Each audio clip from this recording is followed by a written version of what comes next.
How many 5-star reads can I find in one video? It's already May and I still have yet to find at least even one 5-star read. Destiny Sidwell did this type of video and I thought it'd be a good idea to try since I haven't found a 5-star read yet and it's already May. Kudos to her for thinking of this video and all credit goes to her. I'm gonna start off with Catherine Center's Love Haters. It's a new release and Catherine Center has been a pretty solid author for me. I think I have yet to be disappointed in any of Catherine Center's books so far, so it has a pretty good track record with me. So in this book, our FMC is a video producer who works for a company that's kind of going through this mass layoff, and it looks like she's on the docket to be one of the ones to be let go. For some reason, her boss is trying to help her out and says, hey, I have this opportunity for you. If you go to Florida and film this Coast Guard rescue swimmer who has been going viral because he saved Jennifer Aniston's dog, then maybe you can save your job because it's a good opportunity. So she's like, cool, I'll do it. But one catch, she has to know how to swim and she doesn't. So she lies saying she knows how to swim. She goes to Key West and she meets the guy who is going to be our MMC. There she has to train to learn how to swim. And it looks like the MMC is kind of a love hater, which is probably why it's called Love Haters. But yeah, let's do Catherine Center's Love Haters. I don't wanna call you later. You're tearing my heart up like it's paper. He's sharing his background story and it's so sad and so it got me. It's getting me. How does Catherine Center think of these scenarios? It's so yeah, it got me. It's really sad and it makes me want to understand him. Hey, I know you're riding away. Is there room for us both on the same way? Nothing breaks that clearly.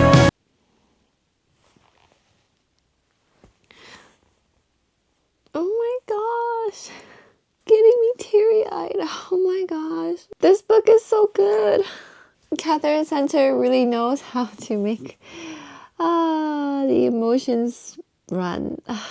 That line. The last two sentences of the end of chapter 22.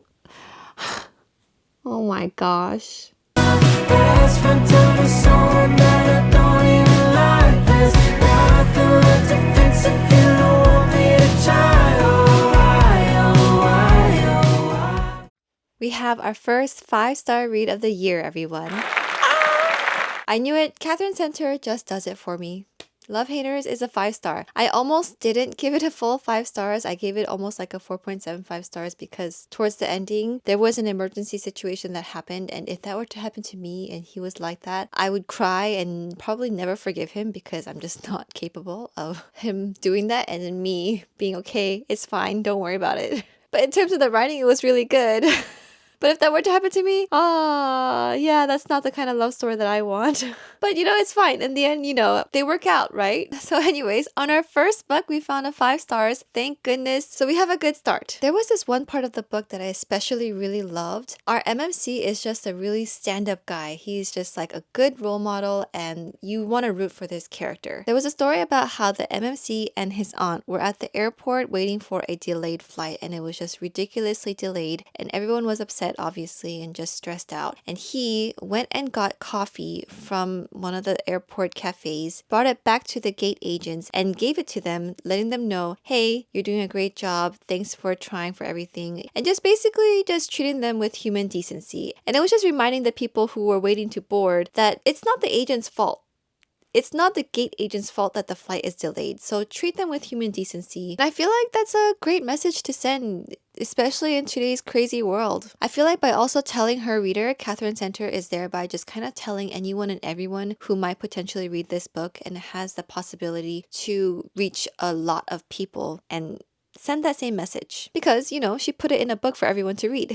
So we have a good start. That little part where it almost made me cry, that touched me. I don't have any situations that remotely come close to what he went through, but that really got me teary-eyed and I was like, oh my goodness. The Catherine Center really knows how to make that one couple of line punches that makes me really emotional. Catherine Center at this point is an auto read for me and I just really love her writing and her books. She really knows how to make a pack a punch and make a punch. So what's next on the docket? Next, what am I gonna read? I'm gonna try Emma Lord's The Rivals. Emma Lord, if that author sounds familiar to you, it's because she wrote Tweet Cute. I haven't read that book yet, so this will be my first Emma Lord book. I'm excited. The Rivals is an academic rivals to lovers story, but I am a little skeptical about this being a 5-star. I feel like it might not be because the synopsis, it wasn't the most captivating for me. I mean, I guess Love Haters synopsis wasn't the most captivating for me either, but this one, they call this like newspaper magazine thing that they're doing a zine, and that's just a really old school term for me at least. So I don't know if it'll come off as corny and cheesy. So yeah, I'm a little skeptical, but let's give it a try. It's my first Emma Lord book. So yeah, like I said, the zine is a very important part of their lives, the FMC and the MMC. And I think they are both competing for a spot on the newspaper of maybe a college that they're going to. I'm not entirely sure. So yeah, I don't know. I feel like I'm already judging the book. I don't want to go into the book thinking like this is going to be a bad book. So I want to kind of free myself of that thought. I really try not to think that way. So let's give this a try, and I hope I like this book.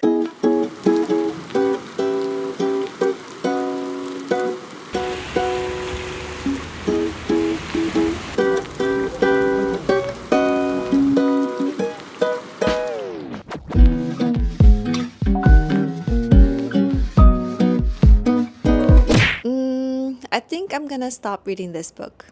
Also, hi, we moved a little bit different places. Still in Korea though. We moved from his parents' house to this apartment and we're gonna stay here for a little while. The view is great here, so I really like it. The sun's finally coming out and it's nice and bright here, so it's great. But back to why I don't want to read this book anymore. I know that this is an enemies to lovers romance, but it feels like she's in this rivalry all by herself, but he obviously likes her and is trying to get along with her. So it feels like, okay, do you have to be this way? I just can't seem to get into it and I'm having a hard time following it. So I don't know, maybe I'm just not paying enough attention to it, but it feels like it's jumping scenes and it's not flowing where I can follow and keep interest in it. But I kind of got lost when they had to do something. So, but either way, I'm taking it as a sign that this book is just not meant to be read by me right now, at least. So it's a soft DNF for now. So I decided to move on to My Vampire Plus One by Jenna Levine. This is the second book in the series following My Roommate is a Vampire, which I did read and I really liked up until the very end, which I thought it had one of the worst endings I've ever read. It was so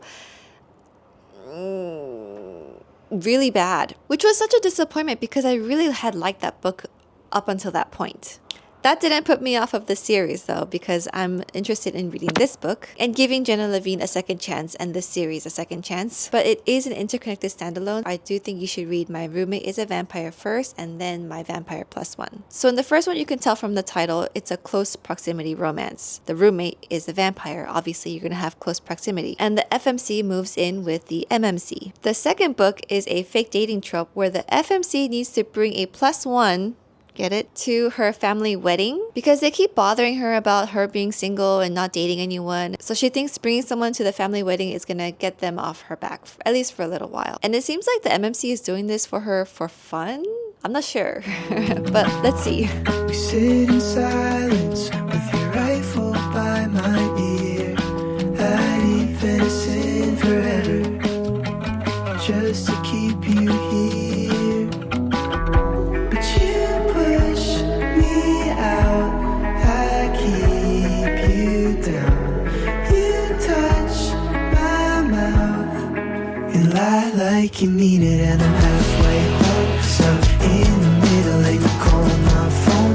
Boone made me a strawberry banana smoothie in a wine cup, which I drank most of it already. Perfect for the current weather. I also got this kind of leave-in conditioner, which I've already used last night, and I think I like it. I gotta test it out for a few more days to make sure, but not bad so far. I still have not tried this one yet. My Vampire Plus One had a better ending than My Roommate is a Vampire, but I still found it a little silly, which I'm coming to realize that's just how Jenna Levine writes her books. These are books about vampires, but it's less Twilight and more like Transylvania. It just has a silly vibe to it and it's not taking itself too seriously. Keeping that in mind, the ending was just okay. I like the romance between the two characters. I thought they had chemistry. Also, I realized that this is a story about a vampire, but I didn't find it realistic that he revealed to her that he's a vampire so quickly. If you're divorced, if you have a child, by all means, be upfront about all this information. But being a vampire, I don't know that I would be upfront about this information so quickly. Also, why does he keep forgetting to not expose himself as a vampire? It's like he's trying to reveal himself. As you can probably tell, this is not a 5 stars. I think I like the first book better despite the ending. This one is a 4 stars. So we move on. I really liked Half a Soul by Olivia Atwater and gave it 5 stars. So I'm gonna press my luck with this author and this series and try 10,000 Stitches. You don't have to read it in order, but it is the next book in the Regency Fairy Tale series. And 10,000 Stitches is a fantasy romance set in the Regency era, but this one has a Cinderella twist. Our FMC is a maid who falls in love with a gentleman, but since she's a maid, there's no way she can even dream of getting together with the gentleman. In comes a fairy, Lord Blackthorn, who says that he'll get the gentleman to fall in love with her if she sews 10,000 stitches onto his favorite jacket. And everyone knows that making deals with fairies is risky business. But she's so dissatisfied with her life being a lowly maid, so she's like, why not? And now she has 100 days to get the gentleman to fall in love with her and also propose, or I guess her soul is taken away from her. I'm not entirely sure on that part. I have a few questions though. Are the stitches for the designs, or is she stitching something onto the jacket? And also, is this gonna be a love triangle? Because that would be really interesting if it was. So I'm gonna find out.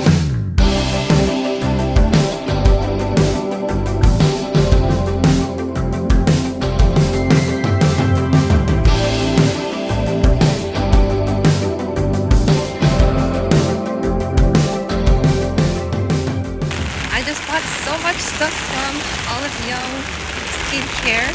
Now I'm on my way to get some baked goods. It's sunny one day and raining like crazy the next, but I got the baked goods. So I'm liking the book so far, and I answered one of my questions, which is that it is going to be 10,000 stitches embroidered onto directly the jacket, and not that she can embroider something else like a patch on. And it's 10,000 stitches because it's for every minute, one stitch for every minute that she's pretending to be a lady, pretty much. So after 100 days, it's gonna pretty much add up to 10,000 stitches. I get caught up like I'm in white. I get nervous on the surface, ain't it James Dean type? We're just cooped up in a cruiser on a Friday night. We could let it ride. Why'd you say I quit being overthinking? It's a few days later. You know, I wasn't seeing the romance at first, but the characters, the main characters, are such likable characters in their own quirky way, so I could see why they would make sense together. So even if they seem like an odd pairing, you're like, these are two very nice characters with good character, so I'm rooting for them. And I won't tell you who the two main characters are. I also feel like you could learn a lot of life lessons from this book. Olivia Atwater really knows how to get inside of people's minds and express them really well, whereas I feel like I'd be like, oh, I think it feels like this, but she's able to put it in words so beautifully. It's so nice to read this book. I'm obviously enjoying it really a lot thus far. I finished the book. I do see the Cinderella twist that the synopsis mentioned. It looks like the author did take inspiration from Cinderella, but took out the parts that she wasn't really fond of. For example, in pretty much every version of the Cinderella story, Cinderella starts off as a noblewoman who is unjustly demoted to a maid, who then goes off to marry the prince. But Olivia Atwater wanted someone who was originally a maid to get their happy ever after. I will say, don't read this for the romance. Based on the synopsis, I assumed that there would be a romance, but as I was reading the book, I was really doubting myself. I was like, oh, is a romance really gonna come from this relationship? And in the end, I would say that there is a romance, but it's not the main part of the story. But even though there was barely any romance, I would say that the story was not lacking as a whole. It was entertaining all the way through. Oh, by the way, she didn't offer up her soul, really. Our FMC basically just agreed to be the fairy's maid instead of her current employer if she lost the wager to have the gentleman fall in love with her and propose. But again, since she's already a maid and she doesn't like her current employer, she was like, what do I have to lose? And she doesn't see how her current employer can get worse. There were so many quotes that I love from this book. I actually wrote one particular one that I really liked. I wrote it in this notebook. It's from chapter 16. But you can grow, Effie thought. You have already grown, in fact. You simply haven't noticed it because you are constantly looking at the sky and not back down at your roots. Like, how beautiful of writing is that? That's just like, it touched my soul, and I was just like, that is so true. Sometimes you really need to see how much progress you've made, and sometimes to realize that, you need to look at where you started from. So that was a beautiful quote that I really loved. I loved a lot of the sayings in there, especially when she was with words expressing the thoughts and the side thoughts of the characters. She really knows how to get into the mind of a person, and we all have those side thoughts, but sometimes to write it into words and kind of express it that way is a little bit difficult, and I thought she did it beautifully. And just in general, I just like how optimistic the fairy is. And I also like how angry at the world our FMC is, but she also tries to be helpful. Sometimes she even tries to help those who anger her, and I just think that's a really good quality in a person. It makes for a very likable FMC, I'll tell you that. I really enjoyed this read. So yes, we do have another 5 stars. I'm gonna end the video here. We have found 2 5-star books in this video. I actually was not anticipating that at all. I was just hoping for 1 5-star book. I'm glad I got the 2. But thanks so much for watching. I will see you in the next video. Bye! Thinking about a bridge